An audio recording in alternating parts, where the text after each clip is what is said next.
Hi guys, it's Alex Breck here. Welcome to another Alex Breck's Banter podcast show. Today I'm coming to you from a very dreich and wet west coast of Scotland. It's Monday and it's also International Women's Day today, so I'm very, very proud to have as my special guest a Scottish author, Vicki Clifford, who I've known for quite some time, although we haven't seen each other in real life for ages because of this pandemic. So I'm very excited to welcome Vicki Clifford. Would you like to say hello, Vicki? Hello, everybody. Yeah, it's very nice to be here. Thank you for inviting me. Vicki is an author of a fantastic series of books, the Viv Fraser series of thrillers. She's a crime thriller. I think Vicki is just about finished her 7th book, but I'm sure she'll tell us about that in a minute. She started this series with Beyond Cutting, it was called, which I absolutely thoroughly loved. And then each book just went on from there. I think the last book that I read, the 6th in the series, was called Wounded Nights. And a recent review I saw said that it was the best book ever. So Vicki is very much on form as a Scottish-based crime writer. Vicki, I have been a huge fan, and obviously I've known you for a few years on and off. So could you give my audience a little more background to yourself? Well, I have a pretty unusual background because I'm a hairdresser. I'm a sort of former academic, although I think once you're an academic, you're always an academic. And no, I didn't teach hairdressing. I actually taught I actually taught Hinduism, and I taught Freud and psychoanalysis. So I have a couple of strings to my bow, which are a bit different to what most people have, I suppose. And then and also the writing. That takes up quite a lot of time as well. So that must make for some very interesting conversations while you're cutting people's hair. It does actually, but actually my hairdressing clients have just been fantastic. You know, I've been a hairdresser since I left school, and they have just been so incredibly sort of open to all my sort of crazy shenanigans over the last too many years to mention. And so actually it's thanks to them that I am doing what I'm doing. You know, they've been really supportive. I mean, and financially that's been terrific because I've always had backup. Yeah, if I can't write, I've always got hair. Everybody is always needing haircuts, so that's good. Yes, most of us always need a haircut. Yeah. Oh, I think the less you have, the more you need me. Yeah. Well, I do remember reading that in one of your thrillers. You did get that point across, and yeah, it did make me think. But unfortunately, my wife cuts my hair, and it takes about 90 seconds. Well done, her. Yeah, she doesn't really enjoy it, I have to say. Do you find when you're cutting hair that people in a one-to-one situation, it's almost like a confessional? Do you feel that they sometimes give you information they wouldn't tell other people? Yeah, they definitely do. And because I set up my business to be self-employed, you know, quite a long time ago. I mean, I worked for some really special hairdressing salons in my life. And then I decided that I was going to go back to school, and they weren't so keen on that. They wanted me to work full time. And I said, well, no, actually, I want to go back to school. So I went back to do my hires, and then I did a sort of access course, and then I did my first degree, my second degree, my third degree.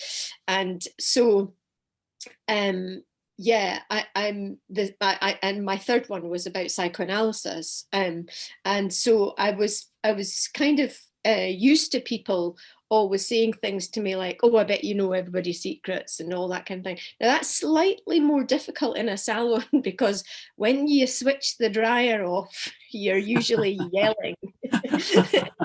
Realize you've told the whole salon, but actually I started doing it in people's homes, and so that became a kind of different relationship, different balance. So yes, and I when I did my PhD, I did an interesting study, which was just a kind of, I went down the rabbit hole a few times, and one of the times was to look at a PhD that had been done on hairdressing, on psychoanalysis, and on a priest in a community, in a particular community. And every single time the hairdresser came out tops for their listening skills. Yes. Also, you had the kind of epiphenomenon that was, you had a really nice haircut as well. You felt better about yourself if you got a decent haircut and a good chat. So I thought that was really interesting. It was kind of like I was made for it. But yeah, so listening, yeah. It's really funny you say that. I mean, I'm a really keen cyclist, and I sometimes coach people cycling. I'm a British cycling qualified coach, and I take people out on rides, and sometimes on a one-to-one basis, people will say things that I'm really quite shocked, quite personal things. And you have to be careful when you're cycling too. It's a bit like with a hairdryer, because you tend to shout more when you're cycling because of the wind. But you don't realize that in the country, especially a rural place like where I live, it really travels. And I sometimes laugh when I hear people cycling through my village, and they're saying things that I bet they don't realize half the village can hear. So you're based in Scotland. I've got a nice Edinburgh backdrop there for the people that are watching this as a video on my Alex Breck author YouTube channel, which is brand new, by the way. So hopefully people will catch on to that. Sorry for you guys that are listening to it on the podcast. But Vicki, your Viv Fraser thrillers, for example, they're all based in Edinburgh. I've fond memories of Edinburgh because I lived there for a short time. And I think they're very authentic. Your books really bring back my memories. Do you feel that location is really important to your stories? Yeah, I mean, they're set in Edinburgh and in central Scotland. There's a sort of I've got a kind of two centre thing going on now in the later books. But yes, I mean, I think Edinburgh is a very strong and sort of magnetic character to have in a book. I mean, people, because we have these international festivals and things like that, people have very warm response to Edinburgh. And so when they're not there or unable to go there, I mean, lots of my adverts at the moment, I've got lots of social comments on my adverts about saying, oh, I long to get back to Edinburgh, and oh God, these books are taking me right back there. So yes, I think it is a really strong aspect to most books, actually, not just for Edinburgh, but Edinburgh's particularly special, I think.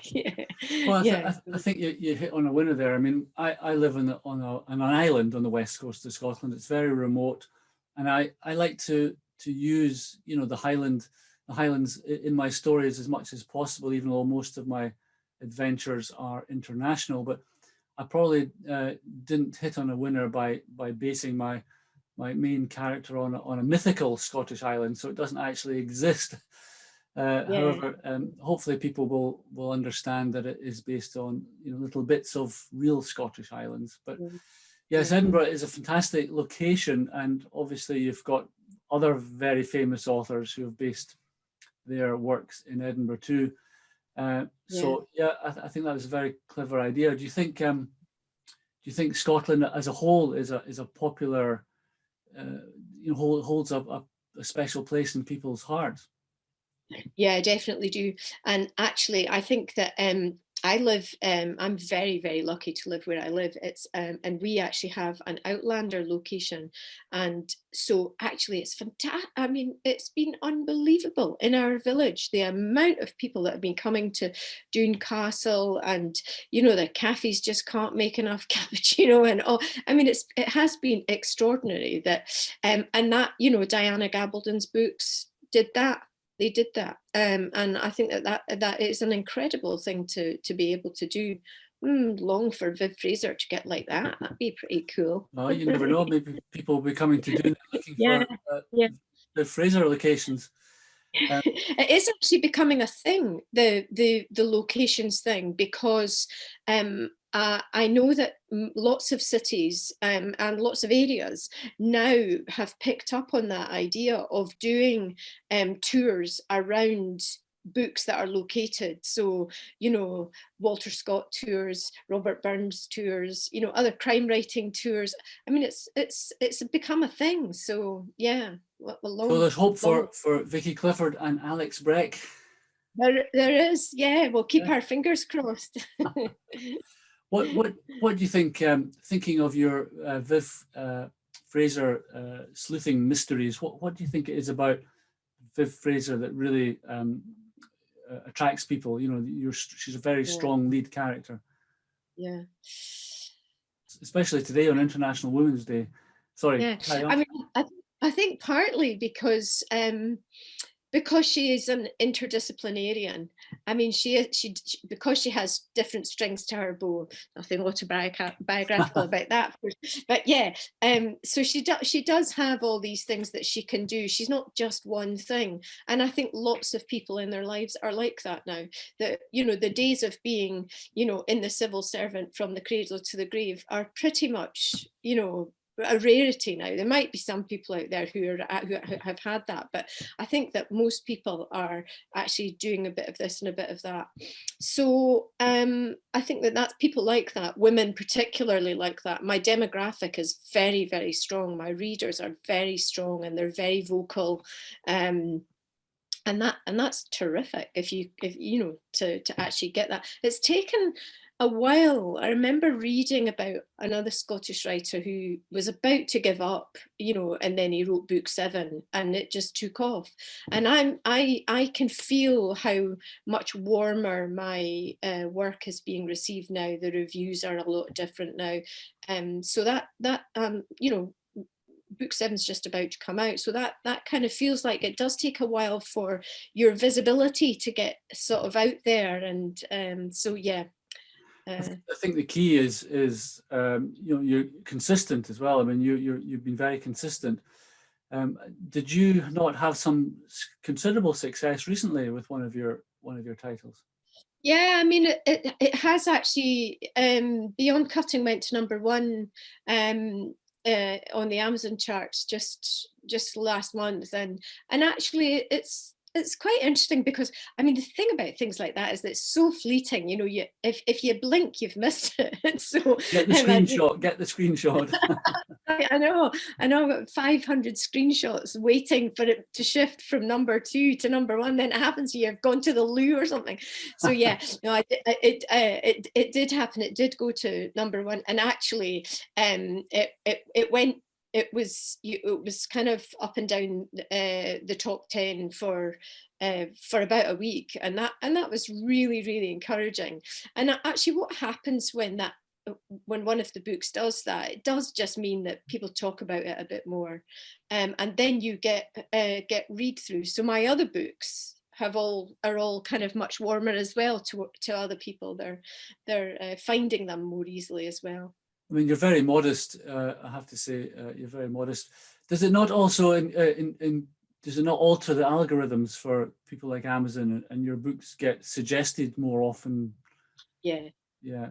Yeah, they definitely do. If you go into the top, I mean, if you're in the top 100, actually, it changes the algorithm. And you know, people, they do start sending out adverts. I mean, I now get adverts every week for my own books because I read so much crime myself. I'm kind of like my own ideal reader. So every morning I can go to my sort of suggested reading for you, and there'll be, you know.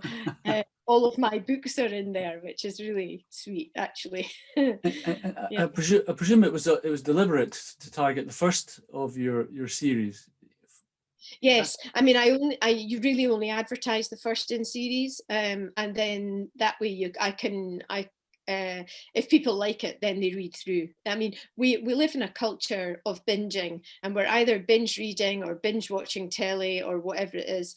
And so, yeah, I think that if they like you, you just cannot write them quickly enough.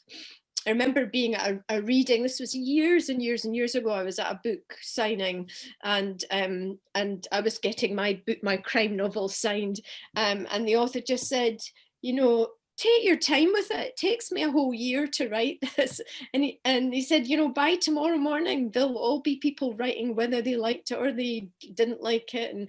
And he said, it's, you know, it's quite difficult because, and they're also then saying, and when's the next one? And you've barely kind of got the warmth of the publishing paper out of your hands. And so, yeah, but which is great. And I also think what is really terrific, I know that people are a lot of people are anti-Amazon, but you know, Amazon started with a couple of people in their backyard taking risks. Who knew that a big bookstore online was ever going to take off? I mean, and it was a bookstore to start with. It wasn't by your, you know, your lawnmower on, and it wasn't like that to begin with. And so I think that having them start up a whole ebook industry was an absolute revolution. And for me to walk about with 100 books in my handbag, it's just amazing. So I love that. And also it means that when people do enjoy a book, they click through the whole series, which is terrific. So no, I agree. I mean, we could talk all day about the pros and cons of Amazon and what's been happening with the state of the industry and bookshops closing down across the globe. But at the same time, it's never been easier for aspiring authors to get started. There are no gatekeepers anymore.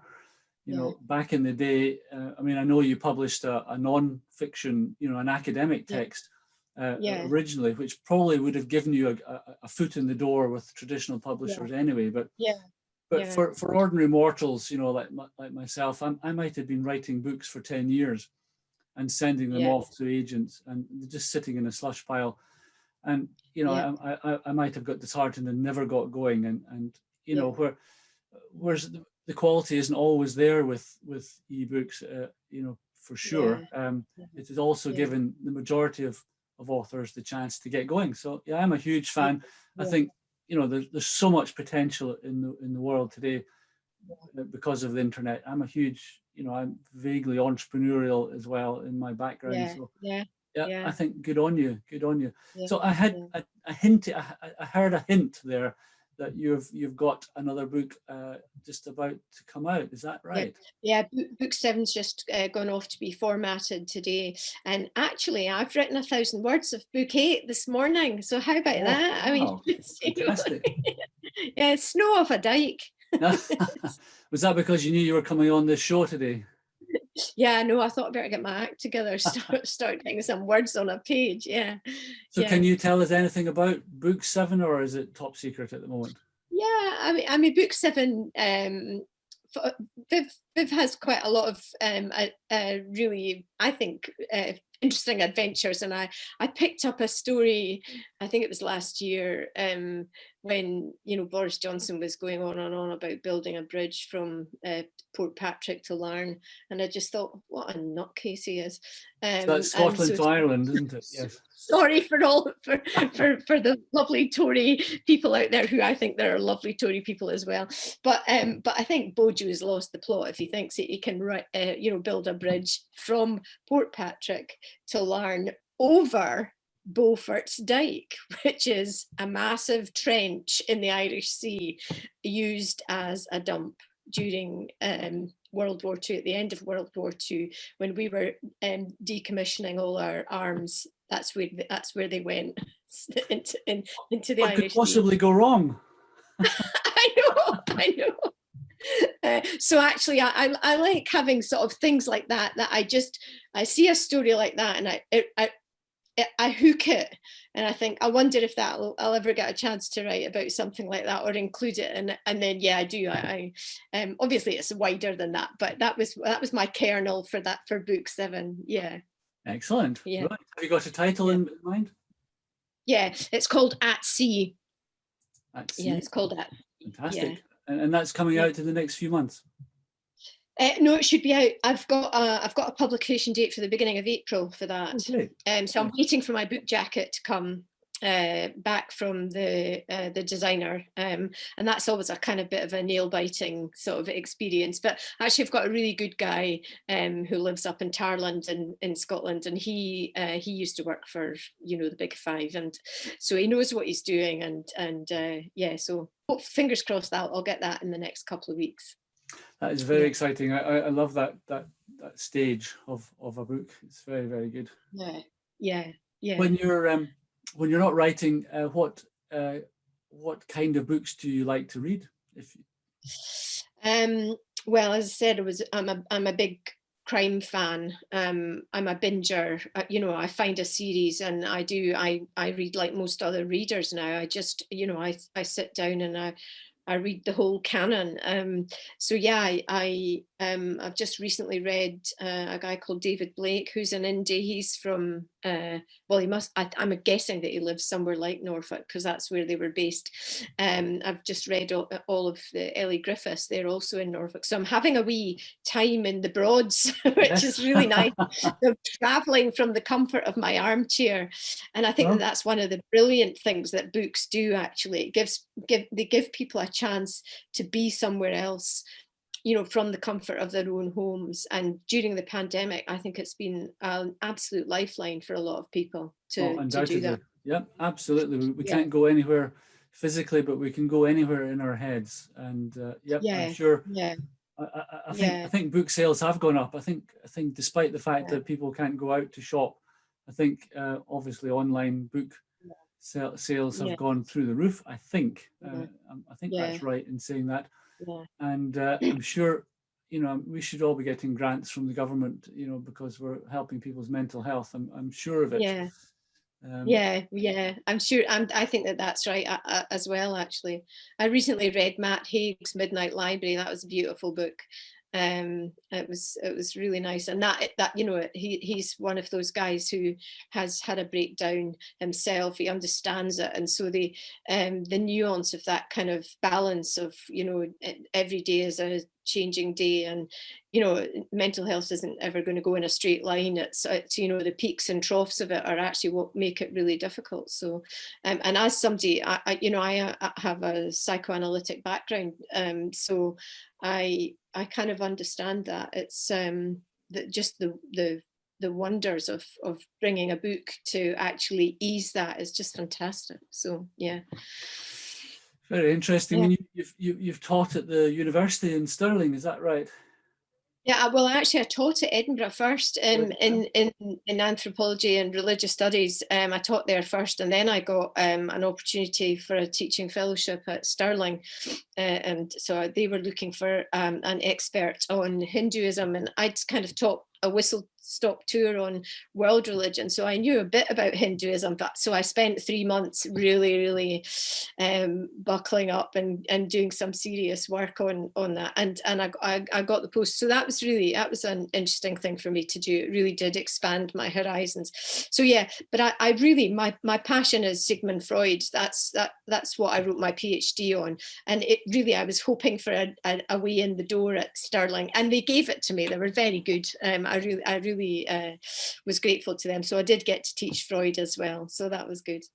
Fantastic. We hopefully we're going to get to bloody Scotland in September. Wouldn't that be great? Yeah, for people that don't know about that, it's an international crime writing festival in good old Scotland, based in Stirling. Every autumn, every September, we've had some huge authors, Lee Child, and all these kind of all the famous authors you could shake a stick at. But it didn't happen last year, obviously, with the pandemic.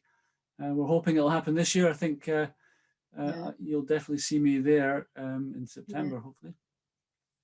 Oh, I think it's a really fantastic thing, and it's year on year, it's growing exponentially. So it's fantastic. And Stirling is a really amazing sort of place because it's very containable, you know, round the castle, you know, and where they can have their events. There's some big halls and things right round the castle. So it's a really attractive place to actually have something like that. And I think it's good to take it out of one of the other big centres as well, because they've got their fair share of you know, I Write and the Edinburgh International Book Festival. So it's good to have a big crime festival in Stirling. I love it. It's really great. It's like a mini Edinburgh, you know, it's got the castle and it's got the really awkward streets that are impossible to drive down, and yeah, and you can that's the still get one. lost. I can get lost in Stirling very easily. Yeah.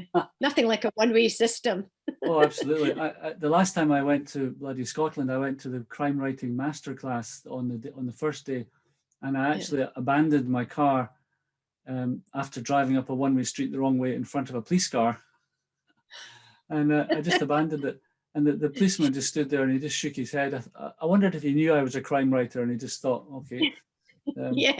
Yeah.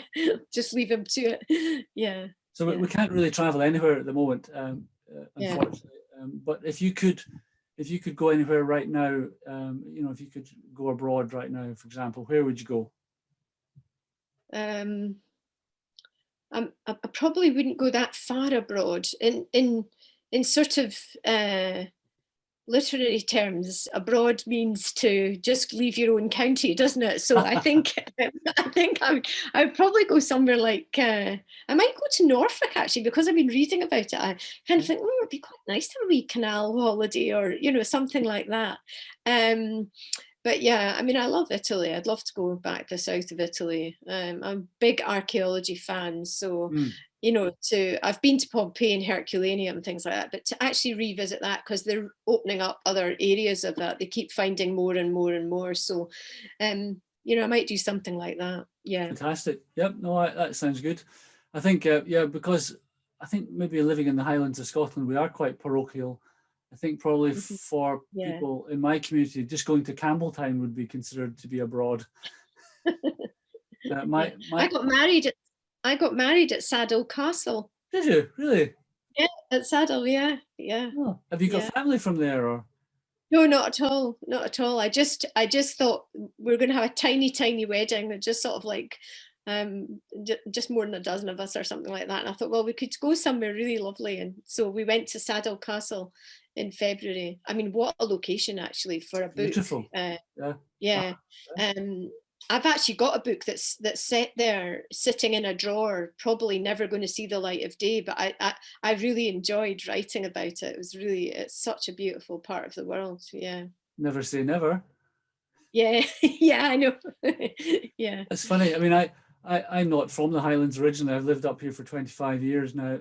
But yeah, my girlfriend at the time and we used to go up climbing and mountaineering and mountain biking, and then we just fell in love with it. And yeah, we got married up in the Highlands. Yeah. Moved house, changed jobs, got married, all within 6 weeks. Yeah. Wow. Well, that's pretty big, isn't it? Yeah. Yeah. 2.5 decades ago. So. Yeah. Oh, that's lovely. Yeah. How long have you been on steel? Well, we for 25 years, roughly. Yeah. Gosh. Mid to 90s, and I suppose that's really where my mythical island is based. But I decided not to give it a real location, just to make it more mysterious. Yeah. Marketing-wise, that probably wasn't such a good idea. Yeah. Fantastic. Okay, I'm going to ask you the question all writers get asked is, who's your favorite author, if you have one? I mean, that is a hard question, because it depends what I want to read. I'm quite broad.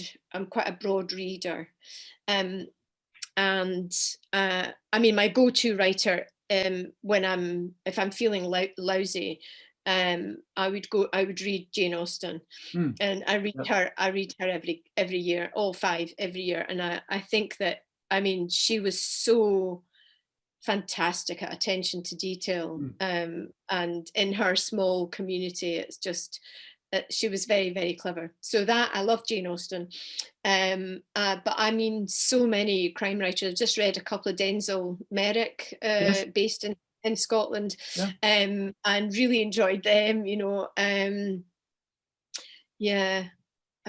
Gosh, who's my favourite?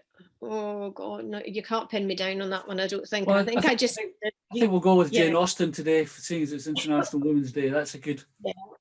Okay, that's fair enough. Yeah. It's funny you're talking about Denzel Merrick. I read I've read a couple of his books, only a couple of them, and yeah, I kind of resonated with them. But I heard somebody complaining that there's too much swearing or something like that in them, and I was Yeah, like, yeah, oh Jesus Christ, because my books are absolutely my books are peppered with swearing. But I think yeah, it's just yeah. it's got to be authentic, hasn't it?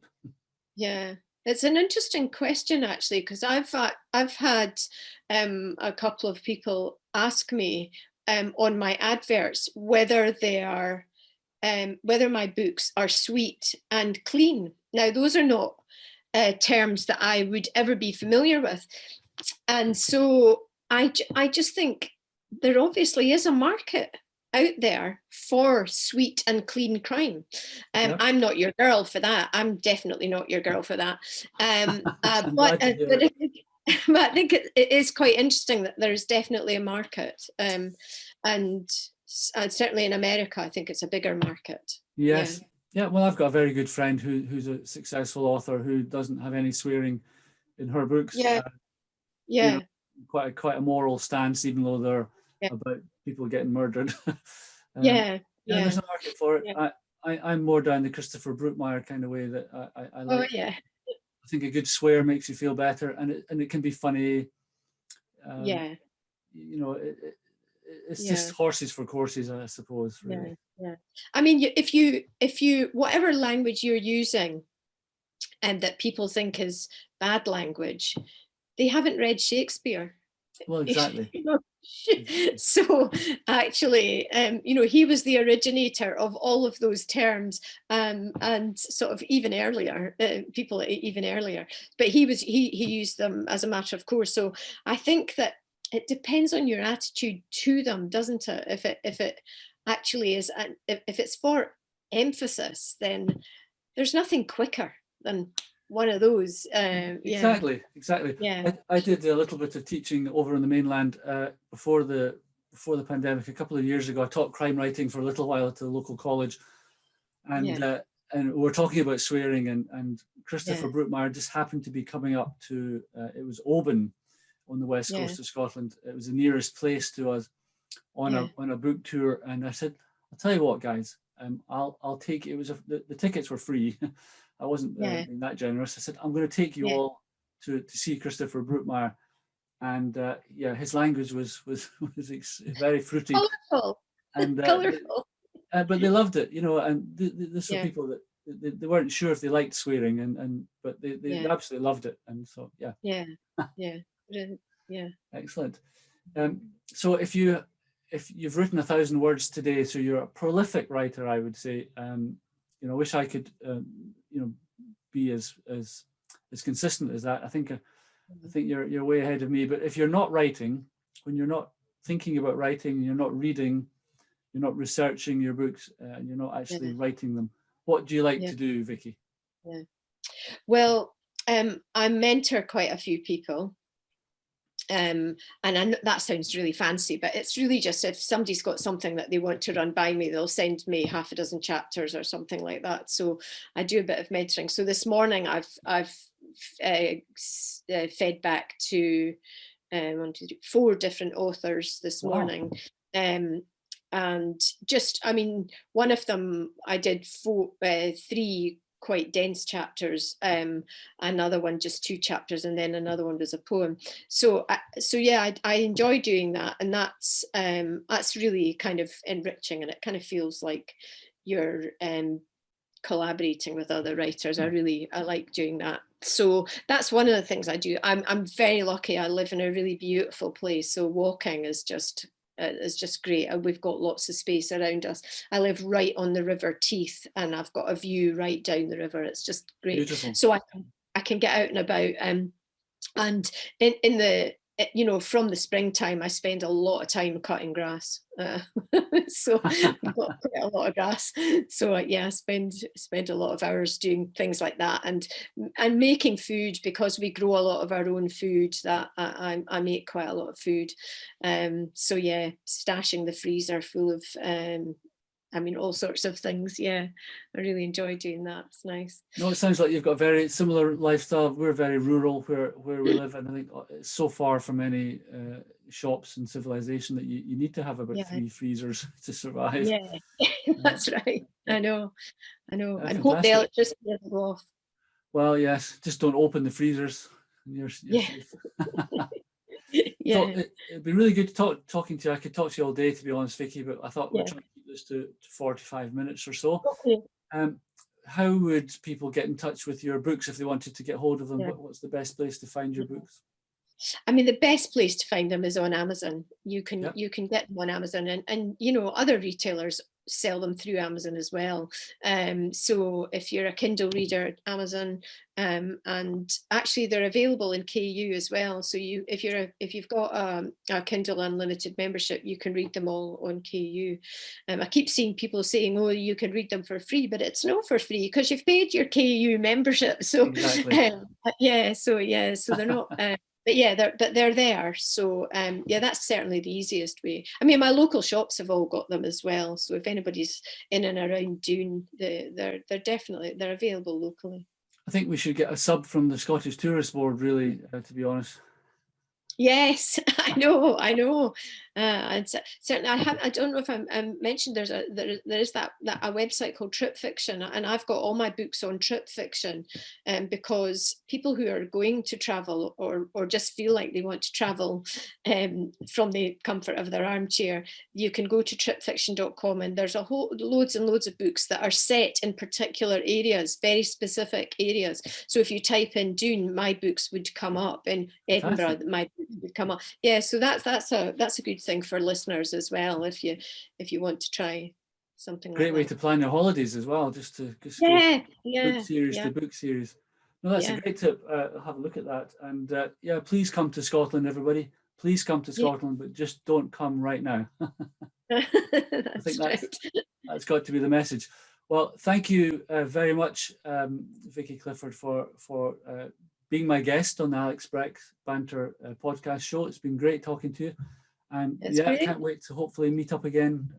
Bloody Scotland this year. Yes, exactly. That'd be great. Let's hope, fingers crossed, it all is okay by then. And I wish you lots of luck with your 7th Viv Fraser thriller. So thank you very much. At Sea, is it called? At Sea? At Sea, yeah. So I'll look out for that in April. And so thank you very much for listening, everybody. And I hope, and for watching, if you're watching on the new Alex Breck YouTube channel. And we will catch up with you again in a couple of weeks, and I'll hopefully have another Scottish-based author if possible. So that's it from Alex Breck and Vicki Clifford. Vicki Clifford, thank you. Yeah, it's been great.